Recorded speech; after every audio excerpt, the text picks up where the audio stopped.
सो आज की ये वीडियो मेरे यूजुअल वीडियो से थोड़ी अलग होगी। जब से ये हंगामा इस नई फिल्म को लेकर चालू है तब से मेरे मन में आज से 30 साल पहले बनी एक एनिमेटेड फिल्म के लिए जो 10 बिलियन से भी ज्यादा बढ़ गई। साथ ही मुझे पता चला how we Indians failed as an audience. हमारी चीजों के पसंद नापसंद करने के बेसिस पे कोई भी इंडस्ट्री खड़ी होती है, जैसी डिमांड होगी वैसा प्रोडक्ट आपको मिलेगा। और 90s से लेकर 2019 तक मेजॉरिटी ऑफ इंडियंस मीडियोक्रिटी से काफी खुश थे until the COVID came, which completely backflipped the usual standard of a content seeker। और इन सारे हंगामों में मेजॉरिटी उनकी नहीं है जो हिंदुइज्म के बेसिक प्रिंसिपल में हुए बदलाव को लेकर चिंतित हैं, बल्कि उनकी है जो लिटरली इस टाइमलेस एपिक को बड़ी स्क्रीन पर अच्छे विजुअल्स के साथ देखना चाहते थे। बट एज यूजुअल एक सेमफुल इंडस्ट्री द्वारा अगेन एक सेमफुल प्रोडक्ट। अब ये फिल्म बॉलीवुड की बाकी फिल्मों की तरह प्रोपेगेंडा बेस्ड होगी या नहीं ये तो मैं नहीं बता सकता, बट इतना तो क्लियर है इसे बनाने के पीछे इनके मेकर्स का मोटिव सिर्फ बिजनेस करना है और कुछ भी नहीं। ना तो उन्होंने अपने रिसर्च के फंडामेंटल्स क्लियर किए और ना ही अपने क्रिएटिव पार्ट में वो कुछ आउट ऑफ द बॉक्स कर पाए। और यही मेन रीजन है इसके इतने डल होने का और Ramayana the legend of prince Rama के इतने ग्लोरियस होने का। इंडिया जापान कोलैब में बनी एनिमे फिल्म के डायरेक्टर और प्रोड्यूसर लेट युगो साको ने अपनी बाकी की लाइफ डेडिकेट कर दी थी इसमें।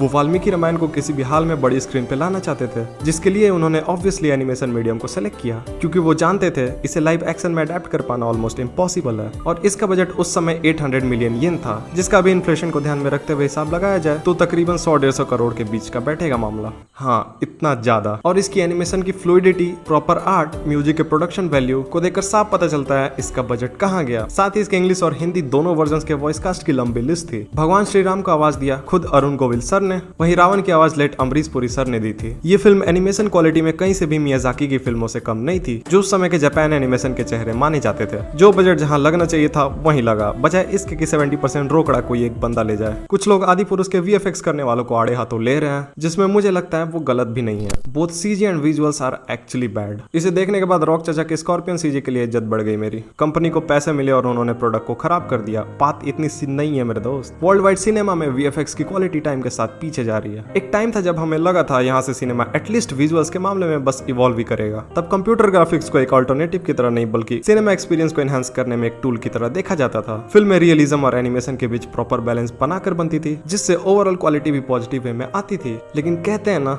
Just because you can doesn't mean you should. अब छोटी से छोटी चीज को पोस्ट प्रोडक्शन में डाल दिया जाता है, जिससे चीजें अब फेक लगना चालू हो गई हैं। आर्टिस्ट को अपने काम को रिफाइन करना तो दूर, उन्हें ठीक से कंप्लीट करने का भी टाइम नहीं मिलता। Reason underpaid workers and unrealistic deadlines, जिसे सबसे ज्यादा अगर कोई एक्सप्लॉइट करता है तो वो है हमारा आपका favourite marvel studios. TV series तो छोड़ ही दो, मार्वेल अपने मूवीज तक में हो रहे खराब VFX को जस्टिफाई नहीं कर पा रहा। उनकी इस हरकतों से परेशान होकर बंदे खुद बाहर आकर मार्वेल की शिकायत कर रहे हैं। आदि पुरुष के केस में भी कुछ वैसा ही हुआ है। डायरेक्टर ने बिना किसी प्री प्लानिंग और प्रिपरेशन के लेजी ग्रीन स्क्रीन पर शूट करके सब कंपनी के भरोसे छोड़ दिया, जिसका एंड रिजल्ट अपने को कुछ ऐसा देखने को मिला। And that's it. Next video से अपन वापस रेगुलर एनिमे कंटेंट पे ही फोकस करेंगे। तब तक के लिए see ya. This is Saket from an enthusiast. Peace out. By the way 1992 की रामायण 4 के में वापस रिलीज होने वाली है इंडिया जापान के 70th डिप्लोमेटिक रिलेशन एनिवर्सरी के मौके पे, which I think is still worth watching.